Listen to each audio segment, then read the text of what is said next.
This is Algebra 1, Semester 2. This is the 4th unit. It's called Exponential Functions.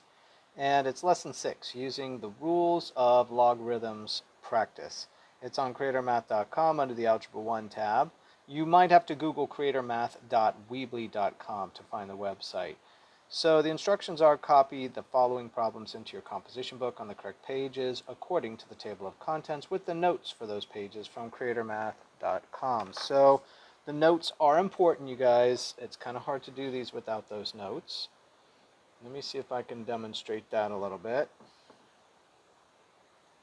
So here's the website, creatormath.weebly.com. You're going to Google that. Homepage looks like this. And all of the composition book instruction and directions and assignments and due dates and everything is on this homepage. So please scroll down if you don't understand the comp book, follow all the videos, etc. Right? There's everything there, hopefully, to help you to fill that in correctly.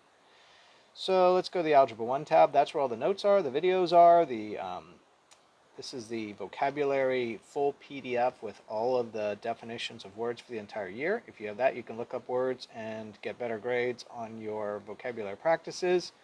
We're going to find the right semester here. So let's see if I can find it. Let's start with that. Semester 2.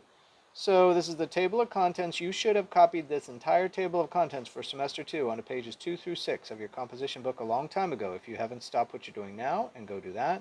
We're going to pass by the different units here, and we are going to find exponential functions right here. So it's this unit.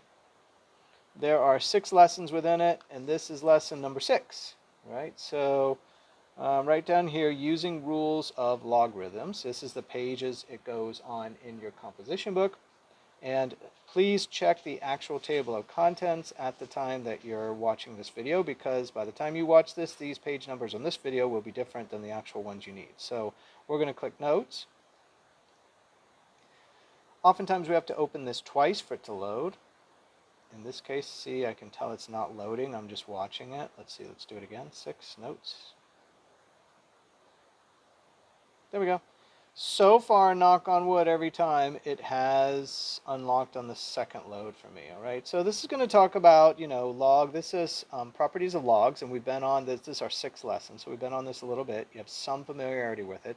Our goal is not to go as deep as Algebra 2. Our goal is to get you ready for Algebra 2 and prep you with just the idea of what logs are, how you use them, what the properties are, and maybe when you get to Algebra 2, it won't be as shocking, all right, because it can come out of nowhere. What's a log, right, in math? So the way we pronounce this is log base A, and then we say U times V. So the property of this, which you'll see in the prior lessons too in those notes, this can be split into log base AU plus log base AV. There's an addition put between when there's a U times V. So go back and see the list of different properties. If it's divided by, it can be subtracted. If it is raised to the power can be brought out front, multiplied by the log base AU, and there is a simplification process using these properties. Excuse me, I'm having trouble talking here. For example, if there's a power here, it can come out front. If it's divided by, this can now be divided into 2 and separated by not divided, but can be can be subtracted from each other according to the properties. So now we're applying multiple properties to simplify log problems. And this set of problems goes in, this is probably the most complicated one, and this is one in the problem set, but this is raised to a root and to a power. So it has a fractional power, which we talked about before, how to understand fractional powers. So in this case, the 3 stays on the xy and the 4 comes down below it in the denominator position, becomes xy to the 3/4 power. And in that case, the power can be brought out front, and this, since it is being multiplied, can be split into an addition, all right? So that is one in our sample. We'll look at that. We need to know what the base is. If you have an x squared, x is the base. If you have a squared, that's the power. A log has the x in the power position. That is what a log is, or an exponential. And log is sort of a understanding of a scale for an exponential curve. So we do have things that expand in exponential formats, and logs allows us to manipulate those in very interesting manners, right? So Let's get to the problems here. The first is simplify the following logarithm. It's log base a u times v. So now we've seen this a couple times even in the notes. What we can do is split this into two and separate it by an addition sign, right? We're going to see the next one where they divide it. U divided by v splits into two and is separated by a minus sign. All right, so those are two properties. They're just walking us through the properties nice and gentle here. Anytime we're raised to a power, that power can be brought out front. So notice the n is coming here in front, times log base a of u is remaining the same as a unit here. So that's a legal move according to one of the properties of logs.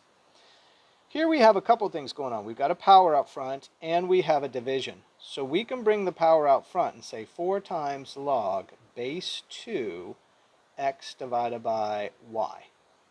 Okay, then because this is x divided by y, we can say 4 times quantity log base 2 of x minus log base 2 of y. And that's a legal statement we're writing, and that's this one right here.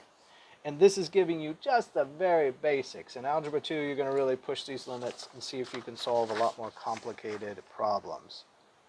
So this one we have written out in advance for us. Let's rewrite it again as we do it. Simplify the following. Log 3, 4th root of xy cubed. So first things first. Let's try to write what they're saying right here, right? So come over here. Say it's a log base 3. Okay, 4th root. So a 4th root is like this. Do I have enough room? Yep, I got enough room.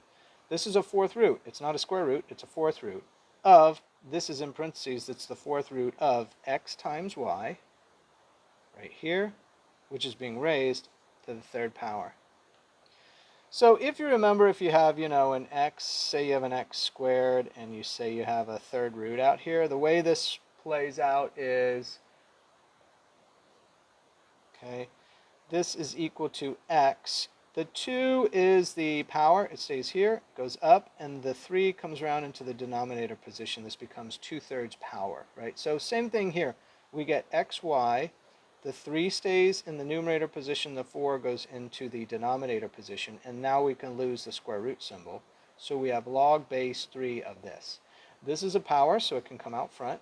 So now we have 3/4 times log base 3 xy. And since this is a multiply, we can separate it with an addition. So I'm going to go a little bit this way. Can I still see it?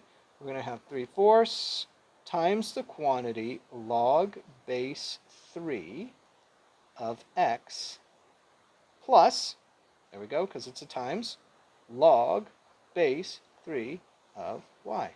And this is our simplified version of that problem, right? So this one right here, 3/4 times log base 3 of x plus log base 3 of y.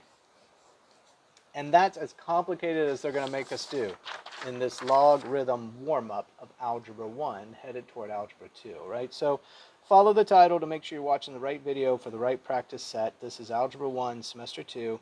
It's the 4th unit called Exponential Functions. It's the 6th lesson called Using the Rules of Logarithms Practice. And it's creatormath.com under the Algebra tab. Hope this helps.